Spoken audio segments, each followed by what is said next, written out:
کہ آج کی اس سبق میں ہم نے یہ جاننے کی کوشش کی کہ حرکت کسے کہتے ہیں، اور پھر متحرک کسے کہتے ہیں، پھر حرکات کو یعنی زبر، زیر اور پیش کو لمبا کب کرنا ہے، اور اسی طرح ان کو چھوٹا کب کرنا ہے، اور پھر اس کے بعد ان کو ادا کرنے کا طریقہ کیا ہے۔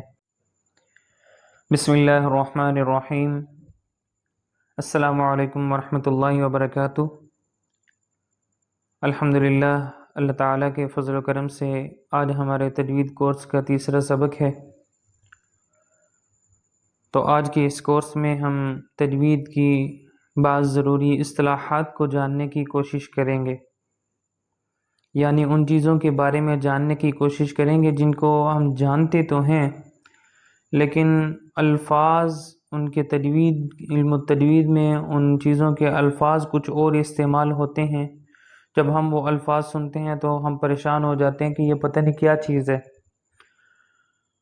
تو ہم مسلسل اس کورس کو شروع کرنے سے پہلے ان اصطلاحات کو پڑھ لیتے ہیں تاکہ بعد میں ہمارے لیے سمجھنا ان چیزوں کو آسان ہو جائے۔ تو تجوید کی سب سے پہلی جو اصطلاح ہے وہ ہے جی حرکت۔ اب سوال یہ ہوتا ہے جی حرکت کسے کہتے ہیں؟ زبر، زیر اور پیش کو حرکت کہتے ہیں، ٹھیک ہے۔ اس کے بعد ایک اور اصطلاح استعمال ہوتی ہے تجوید میں، وہ ہے جی متحرک۔ متحرک کسے کہتے ہیں؟ جس حرف پر حرکت ہو اسے متحرک کہتے ہیں، جیسے قتیلا، تو یعنی زبر، زیر اور پیش ان میں سے کوئی ایک حرکت یا دو یا یہ تینوں حرکات کسی حرف پر ہوں تو ایسے حرف کو ہم متحرک کہتے ہیں۔ اب اس کے بعد ہے ان حرکات کو ہم نے لمبا کب کرنا ہے اور ان حرکات کو ہم نے چھوٹا کب پڑھنا ہے۔ عام طور پہ یہ غلطی ہوتی ہے کہ ہم جب قرآن مجید پڑھتے ہیں، جب ہمیں اس قاعدے کا پتہ نہیں ہوتا تو اس کا پھر نتیجہ یہ نکلتا ہے کہ جہاں پہ ہم نے زبر کو لمبا کرنا ہوتا ہے وہاں پہ چھوٹا کر دیتے ہیں، اور جہاں پہ ہم نے زبر کو چھوٹا کرنا ہوتا ہے وہاں پہ اتنا لمبا کر دیتے ہیں زبر کو کہ وہ مد کے برابر اس کی لمبائی کر دیتے ہیں۔ تو اس سے پھر قرآن مجید کی خوبصورتی جاتی رہتی ہے۔ بعض اوقات تو اللہ تعالیٰ کی مراد ہی تبدیل ہو جاتی ہے۔ مثلا ایسا ہوتا ہے کہ کہیں پہ صرف زبر پڑھنی ہوتی ہے، وہ جو لفظ ہوتا ہے وہ کسی ایک شخص پہ یا ایک ہی جگہ پہ دلالت کر رہا ہوتا ہے، لیکن اس زبر کو لمبا کر دینے کی وجہ سے وہ دو اشخاص پہ یا دو جگہوں پہ دلالت کرنے لگتا ہے، یعنی وہ صیغہ جو ہے وہ تثنیہ کا بن جاتا ہے۔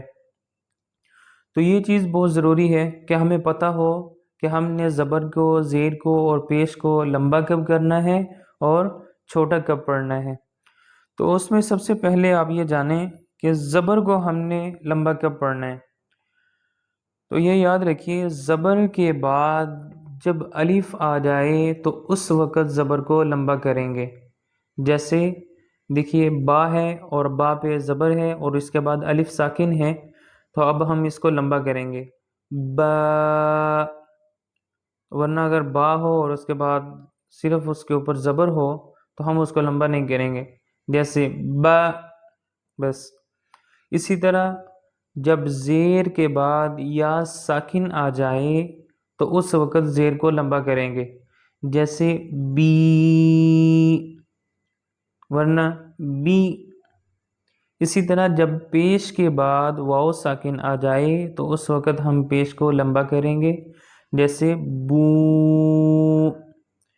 اور اگر واو ساکن نہ ہو تو با پہ، اگر واو ساکن نہ ہو کسی حرف پہ صرف پیش ہو تو وہاں پہ ہم اس لفظ کو، اس حرف کو لمبا نہیں کریں گے، جیسے بو، ٹھیک ہے۔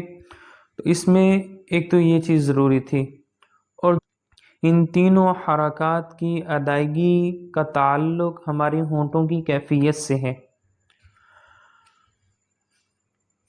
آپ دوسرے الفاظ میں یوں کہہ سکتے ہیں کہ حرکات کو ادا کرنے کا طریقہ کیا ہے۔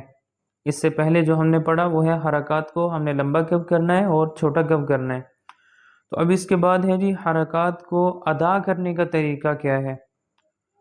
تو سب سے پہلے زبر کے بارے میں دیکھیں۔ زبر آواز اور منہ کے سیدھا کھولنے سے ادا ہوتا ہے، جیسے با، تا، ثا وغیرہ۔ اسی طرح زیر جو ہے یہ آواز اور ہونٹوں کے جھکاؤ سے ادا ہوتی ہے اور بالکل باریک نکلتی ہے، جیسے بی، تی، فی۔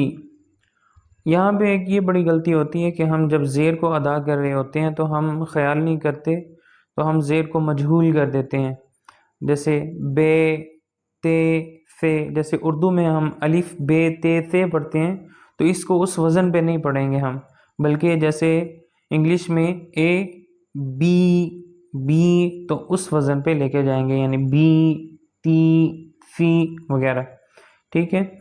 اور اس کے بعد ہمارے پاس تیسری حرکت ہے جی پیش۔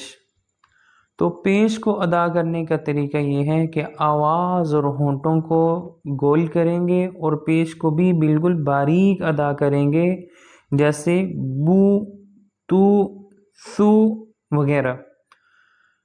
یہاں پہ پیش میں بھی وہی غلطی ہوتی ہے جو ہم زیر میں غلطی کرتے ہیں، یعنی بعض اوقات ہم پیش کو بھی مجہول کر دیتے ہیں، ٹھیک ہے، جیسے بو، تو، سو وغیرہ۔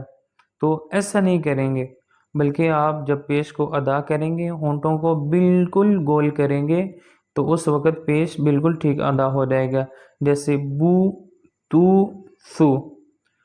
تو آج کے لیے اتنا ہی کافی ہے کہ آج کی اس سبق میں ہم نے یہ جاننے کی کوشش کی کہ حرکت کسے کہتے ہیں اور پھر متحرک کسے کہتے ہیں، پھر حرکات کو یعنی زبر، زیر اور پیش کو لمبا کب کرنا ہے اور اسی طرح ان کو چھوٹا کب کرنا ہے، اور پھر اس کے بعد ان کو ادا کرنے کا طریقہ کیا ہے۔